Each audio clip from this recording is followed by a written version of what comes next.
Do you ever feel lost in the political whirlwind? Today, we're going to talk about trusted news sources, navigating those tricky conversations, and empowering our kids to think critically about political issues they're surrounded by and how that affects their lives. Stay tuned.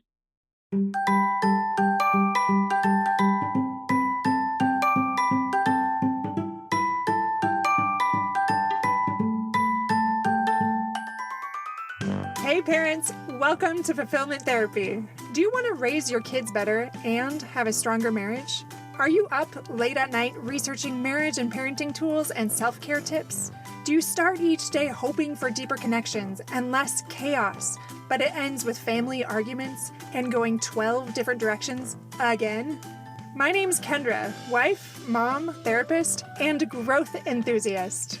It wasn't until I discovered how to fulfill my unmet needs that I was finally able to show up as my best self as a spouse and parent. I realized that by meeting my needs, I could more fully meet the needs of my family with more energy and less resentment. In this podcast, I teach parents skills like boundary setting, prioritizing personal needs, communication, and claiming ownership. Just like my clients, you'll be shocked by the improvement in your marriage, parenting, and personal life when you focus on fulfilling your important unmet needs. Ready to prioritize yourself so you can quit mentally throat punching people? Then grab those earbuds and head outside, and let's rock and talk.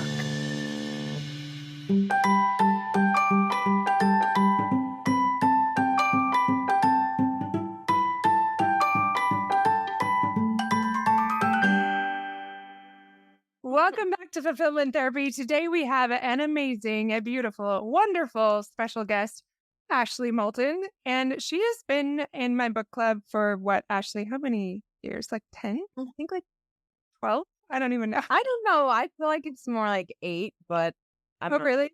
Okay, so I've been here about 11 years and I don't remember when we started. But anyway, we'll get into that in just a minute. So Ashley Moulton has been one of my good friends for quite a while, and she is a gem. And I have wanted to have her on the show for quite a while, but well, I had to convince her because she's just so cool and she wasn't quite sure if she was ready to come on. So thank you, Ashley, for being on the show with us today. And I will let you introduce yourself. I am just a regular mom. I have 4 kids and I stay home with them currently. I did used to teach elementary education. I taught 2nd grade, which was really a fun job. And I just have a passion for history and I don't know, just politics and things that affect our world. I'm just very interested in it. And so even though I'm a mom, I still like to learn about these things. So Ashley gives so many incredible insights and information on topics I know very little about. One of them, strangely enough, is like true crime. I know nothing about that, but she knows a ton about it. But history, I love history, but you know a lot of things that I don't know, but most especially politics. And I feel like those topics that I'm not very comfortable with, and I feel like a lot of people aren't. And Ashley has so many insights and is very well read when it comes to these topics. And she's my go-to for kind of finding out what's going on in the world. I trust her way more than I trust the news. And that's why I wanted you on too. So I feel like I'm not the only one that's floundering when it comes to politics. And you've helped me understand why it's important to care a little bit more. So that's why I'm so excited to pick your brain today. So thank you for coming on the show. You're welcome. Well, let's jump right in. I know people want to hear from you. So do you mind if I pick your brain for a minute and ask you some questions? Sure. All right. Right. First and foremost, my question for you is, what are some quick and maybe easy ways for parents to keep up with what's going on in politics without feeling completely overwhelmed? Because I know we all do, or most of us. Okay, so first and foremost, I think it's important to remember that as a mom, as a parent, your family is your priority, your number one priority, and your biggest way to influence the world is by being a good parent. So keeping up with politics, keeping up with the news is important, but it shouldn't come at the expense of your family because it is stressful. The news is stressful. Politics are just innately controversial. There's friction in politics, and it is hard to be submerged in that all the time.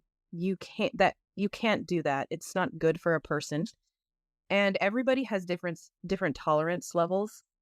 I feel like my tolerance level is a lot more than most people because I've been surrounded by these things my whole life. My dad was a history teacher. He was constantly listening to the news. So I have a higher threshold where I can handle it, but not everybody has the same. And you need to know yourself and you need to know your own boundaries and you need to set them and stick to them. One thing you should know is when you've had enough politics, like when you start feeling angry all the time, or you feel like your blood pressure's up and your heart rate is speeding and you can't concentrate and your kids, it's just noise in your head. That is a sign you maybe need to take a step back. But you can also grow your tolerance level for politics a little bit at a time. So maybe a good idea would be to find a good 15-minute podcast that you could listen to on the regular. And it might take some time to find one that you like. But there's a lot of podcasts out there that are just 15 to 20 minutes that are news-based podcasts. So just know there are political people, there are news outlets out there that are just news-based, and there's some that are opinion-based. So meaning if you're listening to a podcast that's just news-based, they will mostly just stick to facts and events. This is happening right now. This is happening right now. This is happening right now. Whereas another show might give more in-depth analysis, a lot more opinion, a lot more fighting back and forth. And maybe you can only tolerate a small amount of just sticking to the basic facts. And there are podcasts out there that do that. You just have to be aware that every news source has a bias. This is very important. Every news source has a bias, even just the ones that stick to the facts. They might have bias in which stories they feature or which facts they bring forward. Maybe they're leaving certain facts back and pushing other ones forward.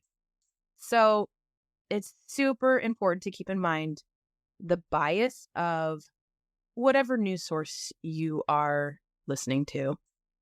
I also think that just studying history and understanding our government and constitution are really important, and that they will help you when it comes to your voting and your participation in current events. If you understand how our country works, it will help you when you're sorting through the messages you're being given about which ones make sense, which ones work with our system of government, which ones are against it. It's very important to understand our history and our government. And I know there's places that have free classes on the Constitution. For example, Hillsdale College is one that I have heard. I've been thinking about taking their course. I have not taken it, but it's something I would like to do because you forget things over the years.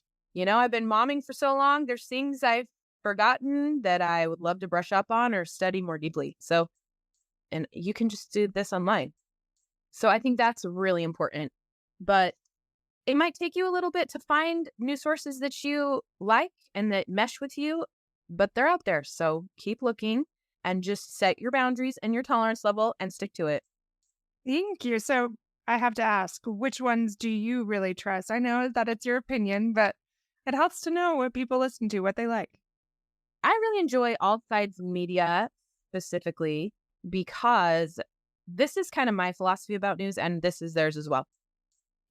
There was a time in history where news organizations just claimed their bias.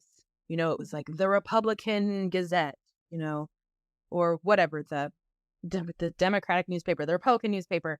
And I prefer that, actually. I think that you can find people from both sides of the aisle that not that you necessarily agree with everything that they think, but that you trust.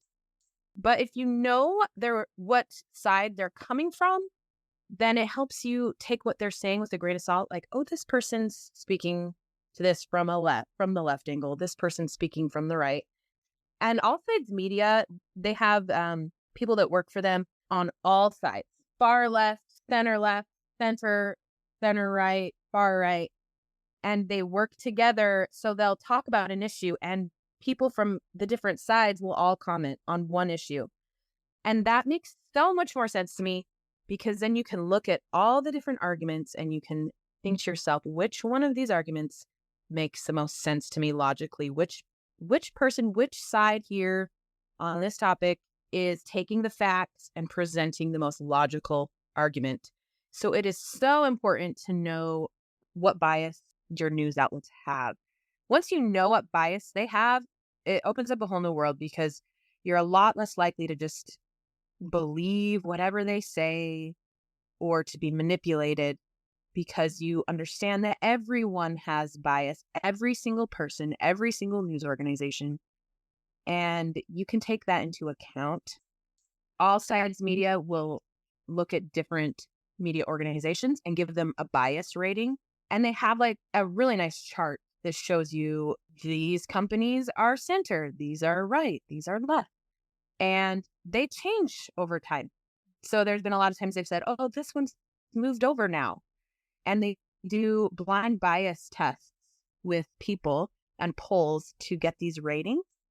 So it's just so helpful. And it's so important that you know this so that you're not manipulated because it is so easy for the media to manipulate you.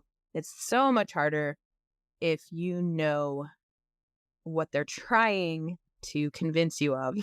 That makes sense. Yeah, that actually goes into my next question too about what are some red flags that you can look out for when reading news articles or even following political groups? Because really, none of us want to get sucked into any traps or be manipulated like you talked about. Help us navigate that. So I kind of made a list of things that I think through when I'm listening to any news channel, any news person. These are things I think about. First of all, do they hide their bias or do they pretend that they don't have any bias? That's a red flag.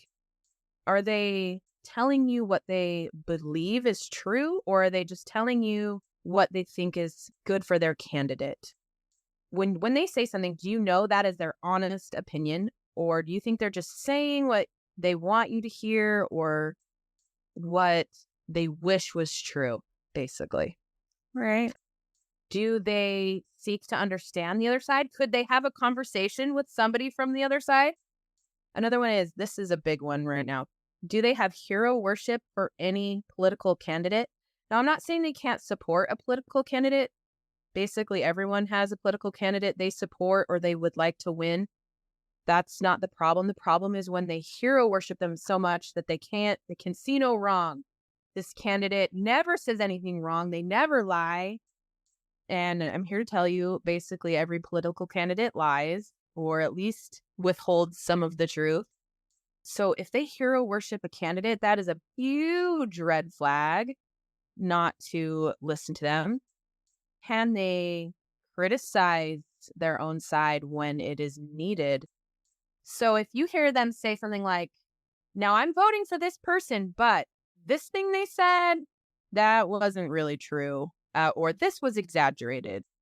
Or those are good signs because you can still vote for somebody even if you don't agree with everything they say, even if you know that something they said wasn't true, you can still vote for them. It's a good sign, though, if you can admit it, though. I got to interject for a second here. When I was going through my master's program, I felt like Ashley was so good at like helping me see both sides because I went to a very conservative university first and then a very liberal university. And I hated that, like, I always felt so conflicted. And you always helped me navigate that pretty well. Like, you were able to stand back and see perspectives on both sides, but help explain it in a certain way. So I love that you're able to see those red flags and recognize it and break it down in a way that we can understand. And funny enough, I didn't even think about this when I wanted you on the show because politics is just something you wouldn't think that normally would apply to mental health and wellness. But especially during presidential elections, I feel like the world gets nuts. So I'm so glad that you're speaking to this right now. I'm sure you have a lot of thoughts on that. You know what's funny is I actually think that election years are a good time to take a step back from politics because it is when they get the most sensationalized. It's when they take real problems that are really happening, but they bombard you with them and they make you think that it's the end of the world and they try to manipulate your mind. I mean, every election cycle, the bad things that are going on are going to be amplified 10 times more. Mhm. And one political cycle, several times back, I was so into every little thing that was happening with the election that after the election, I was just drained. I was just so over it. And I probably went 2 years without listening to the news, 2 straight years, which is just Wow. crazy for me because it is a hobby of mine. So I think an election year is where you kind of step back, you rely on your principles, Mm-hmm. you rely on what you know to be true, you rely on what you know. You learn about the candidates, of course, but you go back, which candidate do I think will better reflect my principles? And then you try to drown out all the other noise. Because in the end, in our country, one of the two candidates is going to win, basically. And you're not going to like everything about either of them. Maybe you don't like anything about either of them. I don't know. But generally speaking, your principles will be reflected better in one or the other. And if you can decide that kind of early and then tune out the noise, sometimes that's the best thing to do during a political cycle. Kind of going along with this, one of my other red flags was, does the person you're listening to online have principles? Do they have a philosophy that they stick to and that they judge the world by? Or are they just in it for the money or the popularity, or do they just blow with the political wind, or are they so like just captured by an ideology that they won't open their mind to anything else? If they have principles that they judge things by, that's a good sign. I feel like I finally just watched Hamilton, and I feel like this is the guy that like didn't stand for anything. I forgot his name. Do you know what I'm talking about? I've never watched What? Which is Anyway, crazy. yeah, about the founding fathers. I'm surprised you haven't watched this. Anyway, I yeah, know. there's Been one on that my like list. totally didn't stand for anything. He wanted to be like that, just a fence sitter, essentially, right? Yeah. And so that's what you're saying. Like, make sure they're standing for something, and they're not just like going wherever they're going to get the vote, right? Yeah. I mean, you can disagree with a person's stance on something, but if they're coming at it from this is a principle I believe in and this is the way I look at it, you can respect a person's argument even if you don't agree with it, if they're standing on an underlying principle. Right, absolutely. Okay, well, that goes it also kind of well into my next question. How do you handle conversations with friends or family who see things differently, like really wanting to stay open-minded, but also stand your ground? I feel like this one is really hard for me because my family's all over the board when it comes to political viewpoints. Like it's a sticky subject, and we're also coming up on the holidays, and this inevitably comes up, right? Yes, it does. What I would say is there are a couple questions you need to keep in mind. And the first question is, what is the purpose of this discussion? What is the purpose of it? Are you just trying to like learn and understand each other? Are you in a book club and you like to discuss controversial topics and you like to get into the nuances of things? Are you trying to convince this person? Is this a debate? Is this a family member you love, or is this a group of people at a school board meeting? Because there are times to debate. There are times to debate and to go hard. And in those conversations, your purpose is, I'm going to convince the people at this meeting that I am correct about this. There are times for that. And there are times for just, hey, we're just kind of batting around this nuanced topic and I want to learn your thoughts and you want to learn mine. But you need to know your purpose, because if you're with a family member and really it should be just kind of a batting back and forth of ideas, but you're acting like you got to agree with me or else, you're probably not going in with the right purpose for that discussion. So you need to be clear in your head about the purpose of the discussion. And you're going to be different depending on what situation you're in and who you're talking to. And you might go harder on an audience at a city council meeting than you would a friend that you want to keep, because you don't necessarily want to shove your beliefs down everyone's throat, but you do want to express them. Right. That's such a simple thing, but I hadn't really thought about it in that way, especially in a family setting, which those are the ones I'm thinking about the most. Like that, I feel like it's more appropriate to seek to understand or like connect rather than convince or debate. Like it's just not the place for it. But yeah, just a simple kind of self check thing that you could do.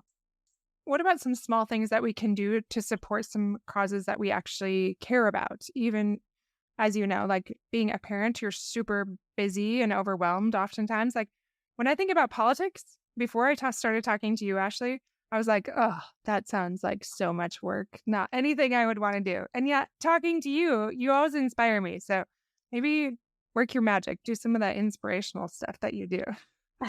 Okay, I'll try. Honestly, you have the most influence over your immediate family and your local area. So if you want to make a difference, pay attention to what's going on in your local area and in your children's schools. That's so important. And honestly, I think it's harder to get local news because when we were growing up, news was in the newspaper, news was on the TV, and now everything's online. And I feel like the national media caught on to that quicker.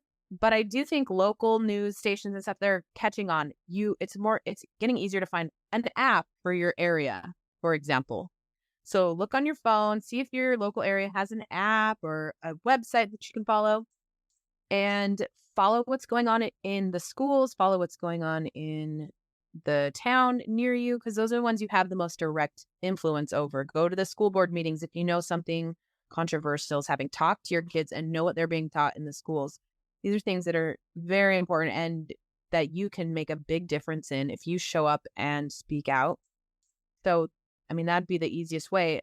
National issues are a lot harder. It's a lot harder for us to have influence over those. But just remember, you teaching your kids what you believe in is making a difference in the long run. It does over time. When we have an educated populace coming up, when we educate our kids, it changes the future of the country. So always keep that in mind, that that's your number one priority. That's why I want you to be like a professor of politics or run for office, because I think you'd be so good at it. Then maybe I feel less bad about not doing it because you're running the show, but I know that's not what we're supposed to do. I love that though. Those are super simple things that we can do that don't feel so overwhelming. So are there any local issues? I know we're from all over the place, listeners, but how do we know if there's some local issues we should be paying attention to right now? How can we know that we're not missing out on things that really matter? Well, the truth is you will miss things. You will miss things. You can't pay attention to everything that's happening at all times. You just can't. And you can't make every single issue your pet issue. It's impossible. But if you are keeping your ears open, if you're paying attention to your kids and what they're learning, if you're keeping up on your local area, you'll hear things that are going on. I know there's a lot of talk about book banning right now. This is just an example. People are getting very worked up about book banning that's going on, and people have very strong opinions about whether you should ban books or not ban books. And when I see people fighting back and forth about this, one thing I notice is that very few of these people actually go and look at the books that are being argued about. That is a huge thing. You have to do a little digging. How do you know if you're for the book banning side or the non-book banning side if you didn't go and actually look at the books that are being contested? You need to do that, Right. so that you will know which side you fall on. Just know, be at peace that you cannot be aware of every situation at all times. But when there comes one that you are very passionate about, be ready to fight for it. So many different directions we could go, so many things that you could teach us on. So I'm glad we're getting some of these answers, because I feel like they're these bite-sized things that will really help. But I even, you keep talking about get involved in the schools or your local communities. And there's so many things that I'm finding that I care more about, especially I don't know why especially, but as my kids get older too, and they give my kids more things that I don't want them to, suddenly I'm caring a lot more about those things. So I was thinking about that as you were saying that. But my last question for you today is, how can we help our kids think critically about what they see and hear in the news? Like, I really want them to be smart consumers of information, but I don't even really know how to do that well. So what do we do? I think that you start with yourself. You make sure that you are a good consumer of news and that you know your own stuff and that you can spot bias. Back to that all sides media that we talked about, they give you ways to spot bias. That's another thing that their website does. So you can spot bias in headlines. You can spot bias in the facts that are presented or held back. So get right with yourself, and then it is so much easier to teach your kids because you can't teach your kids something that you don't know yourself. When you are wisely consuming news, it is so much easier to help your kids. For example, anytime you hear something very sensational in the news, this candidate said this crazy, horrible thing, immediately question it. Be a skeptic. Be a skeptic and teach your kids to be a skeptic. There's a very good chance that what this person said was taken out of context. And go and find the source and listen to the whole clip, the whole video, and then decide. Sometimes maybe it's true. Lots of times it's not true. Focus on principles. Teach your kids principles. Teach your kids history, the history of our nation. Make sure they understand where our country came from, where our Constitution came from, how it's set up. That will help them in the long run to be able to judge going forward where they stand on a lot of issues. If they have principles in their hearts and they understand our history, they will have a much stronger foundation of judging the individual problems and topics that get thrown their way over time.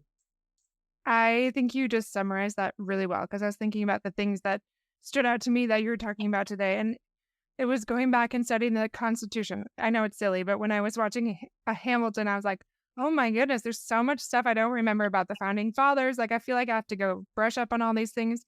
Well, when I read about this part of history and when I was taking those classes, I actually really loved it, learning about why they built the Constitution that way and what they were really wanting to put in there and why and what they fought back and forth on. Like, I love that stuff. So doing that, but I love how you tie it back to this. And this is what I do in the podcast all the time of relying on principles and your values, like living congruently with your values and having in that philosophy, not just for yourself, but the people that you are supporting, you're backing up, and then be a skeptic and research, like be informed. Like very much everything you're talking about is being proactive. It's not being like a passive listener and consumer of media, but like be wise, be careful. It goes back to even just human interaction, right? Like if there's a lot of drama around you, you don't just like jump in and perpetuate it, but you want to be like wise and careful about it. So I love Exactly. these things that you share. Would you give us any last advice when it comes to politics in general or all of the things that are coming or currently that we're facing with especially the elections going on that would be like a nice ending things to help us know where to go or how to get through this? Yes, this is kind of just going back to when you're talking to other people. We all have different beliefs about political topics, but I think we all need areas of agreement. We all love our country, right?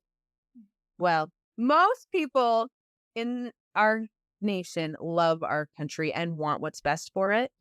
And we need water cooler areas in our lives, which water cooler areas are things where we can go, places we can go where we kind of forget about all of the areas we disagree, all the things we don't see eye to eye on, and remember our common humanity. Remember, hey, you like this movie? I like this movie. You like football? I like football. You like sports? I like sports. You like to fish? I like to fish. You love your country? I love our country. It's kind of like when you're talking to people, you got to remember that. You got to remember that it doesn't always have to be the center of everything. You need these moments where you remember everything's not about politics. Sometimes it needs to be left out. And sometimes we just need to remember the guy down the street is just another guy that you enjoy being around and that just thinks differently than you about a few things. And that's okay. And we can accept that about each other and move on and still treat each other with kindness and agree to disagree. I love that. I really love that. It kind of goes back to those same principles of being open-minded and having that charity and celebrating those commonalities like you're talking about, instead of focusing on that us versus them, like that contentious spirit that can reside. Like, for example, during COVID, like I felt that tension all the time because there's so much animosity or like differing opinions about the subject, and it just like got so much. But then I think about like different faiths, when there's interfaith things and they come together and they just celebrate the commonalities. Like there's nothing that I love more than that. And focusing on that, like I would love politics so much more if there was a little bit more of celebration of the commonalities. So I think that is a wonderful place to leave it. I love that you wrapped it up with that, and the insight and the wisdom that you offer is, as always, wonderful. So thank you so much, Ashley, for coming on and speaking into something that I definitely cannot speak as eloquently on. So I appreciate you being here and sharing it with us today. So I appreciate it. Thank you, Kendra.